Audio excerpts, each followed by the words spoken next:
Good day, South Africa. Welcome to Spotlight Mzansi with Nick, where we bring you the stories that matter. Welcome to this special investigative report on a chilling saga of violence, corruption, and betrayal that has shaken South Africa to its core.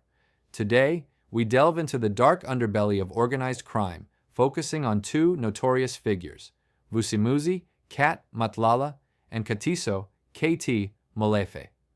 These self-proclaimed businessmen, who have long masqueraded as legitimate entrepreneurs, stand accused of orchestrating a web of murder, extortion, and infiltration into the highest echelons of law enforcement.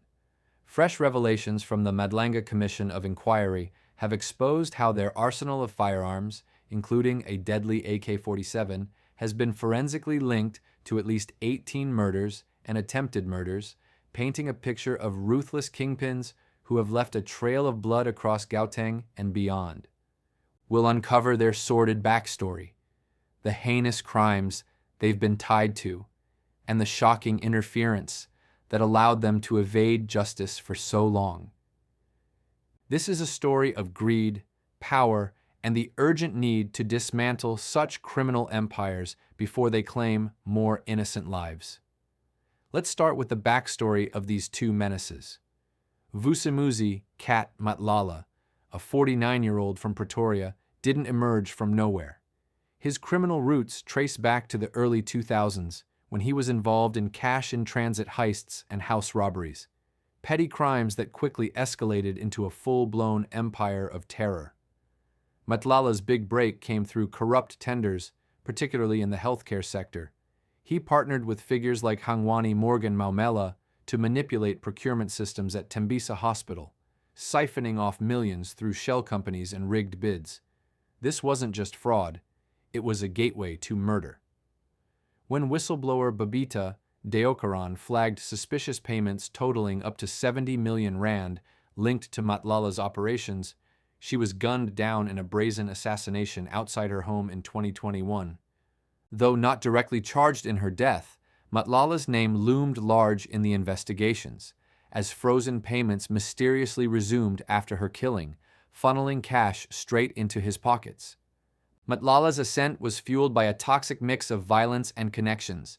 He allegedly became a contract killer for the late Jonathan Mkhwanazi Msibi, proving his loyalty by attempting to assassinate taxi boss Joe Ferrari Sibanyoni in August 2022 at the entrance of Centurion Estate. This botched hit was just the beginning. Matlala wormed his way into the infamous Boko Haram gang in Mamelodi, not the Nigerian terrorist group, but a local syndicate known for its brutality. To seize control, he turned members against each other, allegedly murdering key figures like Zorro, a beloved leader, and even his own friends. One such victim was Alf Rams, killed over a 2 million rand debt Matlala refused to repay. Another was his best friend Kagosi, executed in Mamelodi for similar financial disputes. Matlala's reign as the self-proclaimed John Wick of Mamelodi saw him eliminate over 5 rivals to solidify his throne, transforming the gang into his personal hit squad.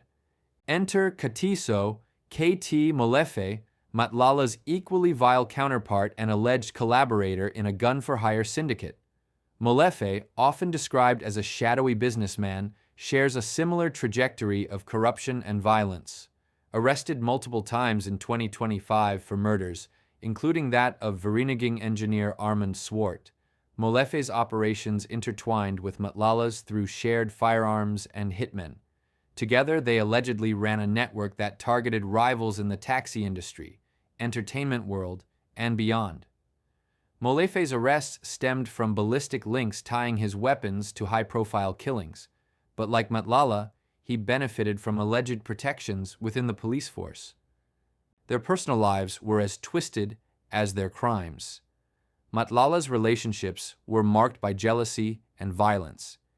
He dated socialite Tebogo Thobajane, but when his wife, Tsakani TK Baloyi, grew envious, she allegedly pressured him to eliminate her. In October 2023, Thobajane was shot and wounded in Sandton, with WhatsApp messages from Matlala's phone revealing grotesque instructions to hitmen. Shoot her in the face so her family doesn't recognize her. TK even underwent cosmetic surgeries to mimic Thobajane's appearance, a bizarre obsession that fueled the plot. Matlala's ex, Cordelia Kabeng, was lavished with private jets and luxury, but only as long as she stayed loyal amid his blue light escapades, courtesy of bribes to Ekurhuleni Metro police officials, including gifting a Mercedes-Benz to Brigadier Julius Mkhwanazi.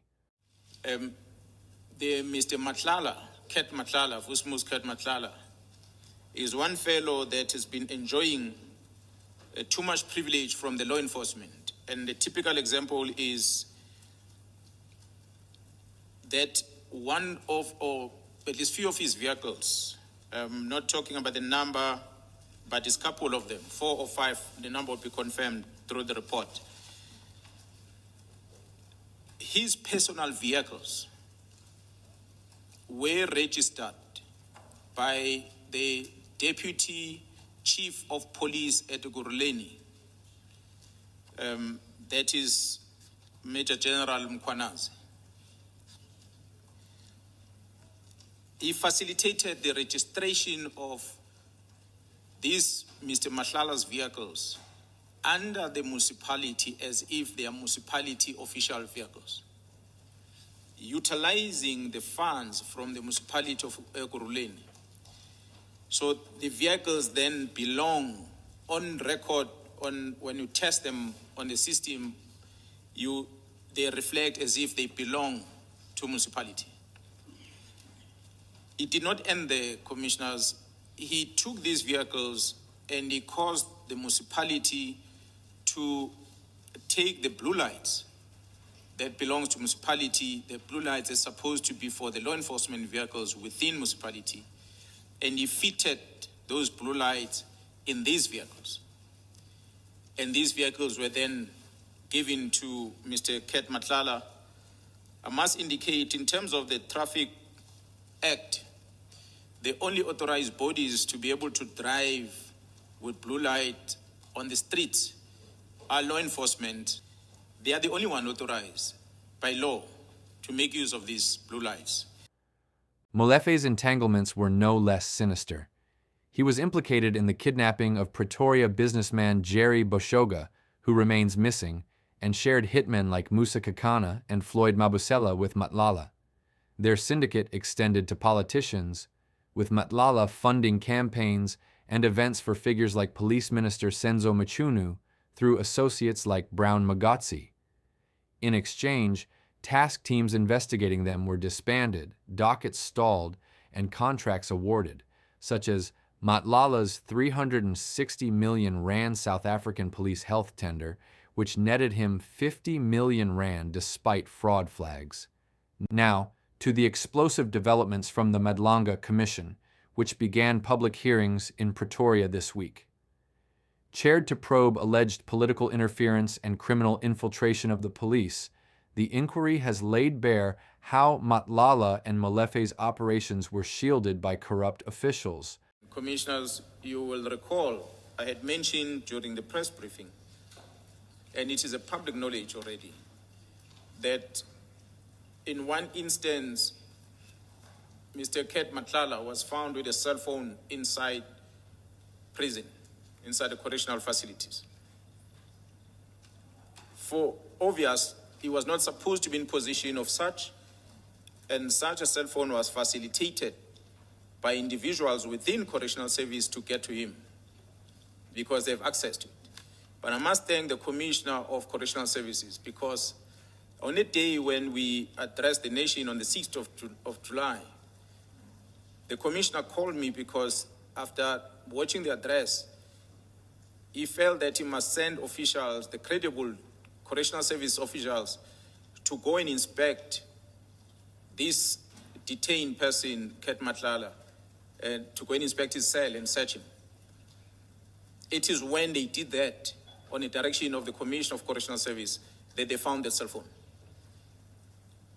So the Commissioner then contacted me directly, and he said he himself, as a senior officer within the criminal justice system, within law enforcement, he doesn't have much trust on what's happening now in this area.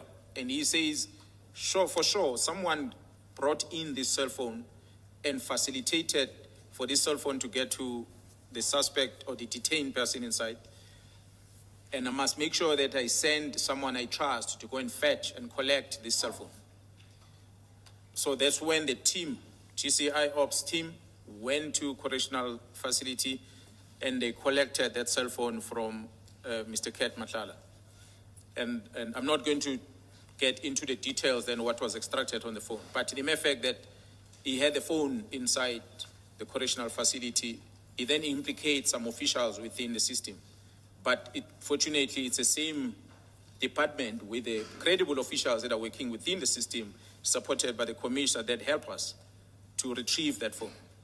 On day one, KwaZulu-Natal Police Commissioner Matlala Mkhwanazi delivered bombshell testimony, revealing how the duo's firearms were linked to a staggering 18 cases of murder and attempted murder. The centerpiece, an AK-47 assault rifle seized from their alleged hitmen, positively matched to the 2022 murder of popular musician DJ Somebody, gunned down in Johannesburg.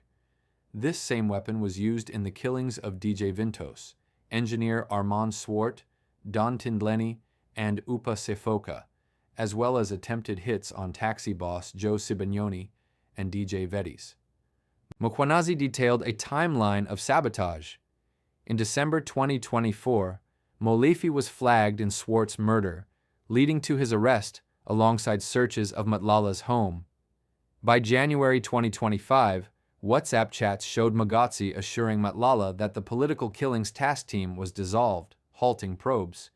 In March, 121 dockets were recalled by Deputy National Commissioner Shadrach Sibia on ministerial orders, freezing investigations.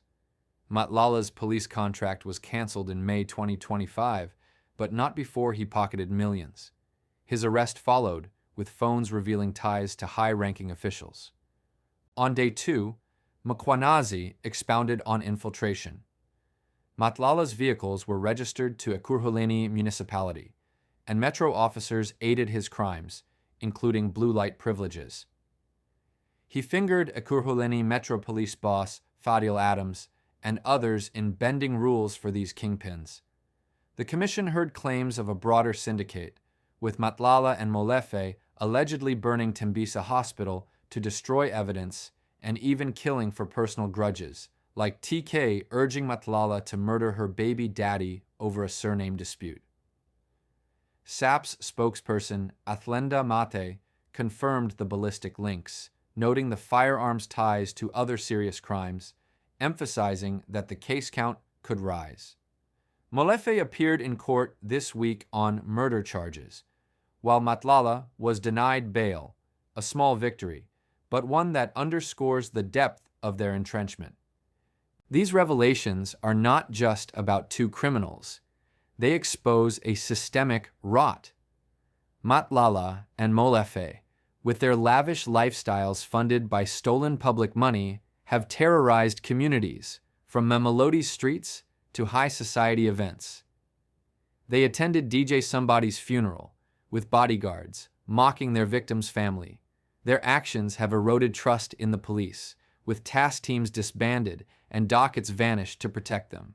How many more lives must be lost before accountability prevails? As the Madlanga Commission continues, South Africans demand justice. These bloodthirsty kingpins must face the full weight of the law. No more protections, no more delays. Their reign of terror ends now.